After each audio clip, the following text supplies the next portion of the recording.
In case you missed it, your host Kayla Blakesley is at it again. What did she say this time? Tune in to find out right now. From the Windows Doors and More studios, breathe new life into your home. Windows Doors and More refinishes hardwood floors to look brand new. Call 260-422-7077.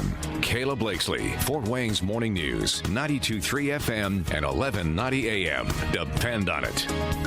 Citilink, soon to be looking for a brand new leader. CEO John Metzinger is leaving in mid-October after 5 years at the helm. Citilink says he's accepted a newly created position that will bring him closer to his family, although they haven't said exactly yet what that position is or where exactly he's headed. But, you know, if you look back at those 5 years, certainly John didn't exactly walk into an organization with everything that was running smoothly. He took over Citilink during a really challenging period, coming right off of COVID. And the board really does now credit him with strengthening overall the organization and advancing some major initiatives. So speaking of initiatives, let's talk about what actually happens next. And we're going to have the conversation with their Chief Impact Officer, Melissa Shaw. Hey, Melissa. Hey, Kayla. Good morning. Thanks for having me. Yeah, glad you're here. Welcome to our new digs. What do you think of the studio? Fantastic. Pretty sweet, right? Yeah. Not too bad. Hey, so first things first, for someone who's just tuning in, they're like, Citilink, KB, I have no idea what you're talking about. Give us your quick 30-second elevator pitch. Well, Citilink, we are a public transportation corporation of Fort Wayne. You may or may not see our buses all day, everywhere, downtown, taking people to and from work, healthcare, education, and also we serve a lot of our community and getting them to where they need to through our paratransit and medical services. So your news release says that John, the CEO, he's accepted a, quote, exciting newly created position that will also bring him closer to his family. You're kind of leaving us hanging there a little bit, Melissa. Are you able to tell us where John is going or what he'll be doing next? Not yet. Okay. Unfortunately, that is the million-dollar question. Everybody knows that somebody is very, very lucky. You knew I was going to ask that question. I knew. Yeah, we're not able to say yet. We'll be in coordination with the organization who is so lucky to have him at their service next. But it does bring him closer to family. In July, he welcomed a new grandbaby. So he's a granddad now, and an opportunity came to get him a little closer to family. And we're sad for us, happy for him, and excited to celebrate all the accomplishments that he has where he's brought us in the last 5 years. You can't blame him for that. It's all about family, right? I'm actually really glad to hear that this next move will put him much closer toward his family. But you just kind of mentioned it. John has been there for 5 years. And man, I'm not going to lie, Melissa, when he came on board, I felt bad for him. I felt like he was walking into a mess. We were still dealing with the repercussions of COVID. Take us back, when he arrived on the job, what kind of situation did he inherit with Citilink? Well, yeah, you laid that out pretty well. We were coming out of COVID and in a time where funding, especially for public transportation, was already stretched thin. It was being slashed left and right. Slashed. Yeah. That is absolutely the best way to put it. Slashed, and then our ridership is down, and federal funding is actually determined by a formula based on ridership. Well, when your ridership is down already, that directly impacts your ability to receive federal funding. So there was all sorts of issues that he walked into, and the true mark of a great leader is being able to leave somewhere better than you found it, and it is unanimously resounding. Yeah, he has left us much better than when he came here from Michigan in 2021. And you mentioned that in the press release. It credits him with strengthening the organization, advancing major initiatives, and positioning Citilink for its next chapter. So what would you say were some of his biggest accomplishments for Citilink over the last 5 years? Yes. So a big piece of it is really the modernization of the organization. Not only our vehicles, we just in June, we now have tap to pay, and, a lot of modern technologies that a rider should and would expect, but also just within the office and our administration. We joked when he got there, it was 2021, but it was kind of the 1990s. So now we're, mid-20s, so love that. No, he is a really, really strategic thinker thinker, technologically minded, and has just really, really worked hard to get us thinking more efficiently, more strategically, and focused on not what's today, but what tomorrow, what we can be, and how we need to get creative to sustain. We're flat funded. We are federal funded. So, that's just the nature of public transit. But what John's been able to do and what the momentum we're excited to carry are different ways that we can be actively a part of the economic development scene here. We're getting people to work, we're getting people to healthcare, education, and we're creating new programs such as this regional van pool. I know you and I had talked about at one point, bringing people to work. You can't get workers, you can't have a job, you can't contribute to society if you can't get to work. So simple things like that. Simple, right?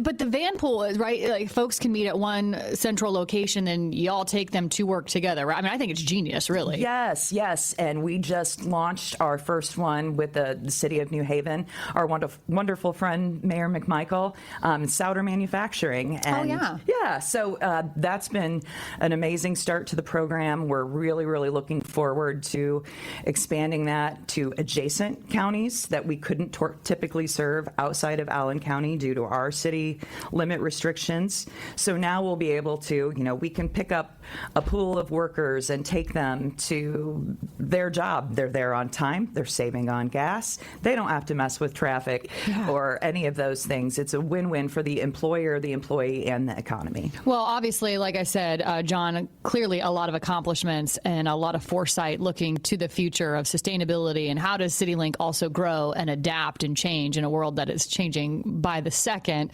But as we're kind of looking ahead, your release also said that the board was working to establish interim leadership before John leaves in mid-October. Do you have an idea about that interim leader? I do. Last night we had our August board meeting, and the board unanimously and enthusiastically moved forward with our recommendation to appoint our Chief Operating Officer, Pam Schieber, as our interim CEO. She's been with Citilink for 15 years. Long time, yeah. Knows the ins, the outs, and all around. So the team is super enthusiastic to rally around and support her, and we're not going to miss a beat. Continuing the legacy and momentum that John has set us on the right track for. What does then, I guess, the search or the hunt for the permanent CEO, what does that look like? And is there any kind of timeline for that? Yeah, great question. And that's all piece of it. Again, another thing we attribute to John is he's been intentional of his hires and who he's developing to run the place. Really, he doesn't leave behind, something. We don't need something fixed. There's immediately, nothing broken. And so really our board and our staff, we have the continuity and confidence right now to kind of just see what that looks like. Where Pam's going to jump in and, whether it's her in the long term, whether, there is a search for a new leader. But right now we are really happy that Pam's at the helm, and we have the beauty of, time and stability. And again, there's a lot of enthusiasm and support rallying around Pam. I love hearing that there's nothing broken per se that this new leader is going to inherit. But do you feel like, over the next 5 to 10 years, there are some challenges that the CEO will walk into, and this will be, hey, this is what we focus on for the next 5 to 10? Yes, as always. And again, we're no different than many public transit organizations in the country. Again, we have a federal funding model, local state government that is fixed, is flat. So. And our expenses are rising. Our gas alone for next year, we're looking at a 25% increase in fuel costs. That's yikes. Yeah. I mean, we're all feeling that, but yikes. Yeah, times 80 buses. You know, that's we do another thing. John has brought. We have several hybrid fuel electric buses. I was actually going to ask you, do you have electric buses? We do. Okay, no kidding. Yes, we have them. They're so quiet. Maybe that's why I didn't know that you have them. What about, do you guys deal with bus driver shortages at all? No, and that is a great question, and I get asked that, and that was one of the things before I came on Citilink. We all, especially if you're a parent, you know what it's like to get that text in the morning. Sorry, the bus is not running. Not running. Figure it out. Yep. Not only do we not have a bus shortage, we actually have some incredible tenure among our bus drivers. We were looking at some numbers the other day, and our average bus driver has been with us for 15 years. Wow, what a testament to Citilink. Yes. Wow. And, they are professional drivers. And again, something John's really big on, and we're big on, is safety training. And it's a tough job. You think about yourself navigating through. Have you driven one? Have you been behind the wheel of one? Okay, so no, but I've been like a child. We were at the Open Streets Festival Saturday, and I sat at the wheel and did the thing like when you're your dad's car. Yeah. And it is daunting. But we do have a simulator, driving simulator in our Leesburg location. I want in on that. I think you should. That would be fun. Well, hey, so from Melissa, from here on out, like I said, John, the CEO, he's making his exit, leaving mid-October. What do you guys do from now until mid-October? Do you celebrate? Do you? What do you do? And it's of course celebrate, but his accomplishments. Exciting though, because we are still moving forward. On new programs, and he's in. He is all in on the regional van pool. We're continuing conversations with a group to possibly create a downtown circulator bus to all the new and exciting places, just specifically downtown. We're going to keep on all that work.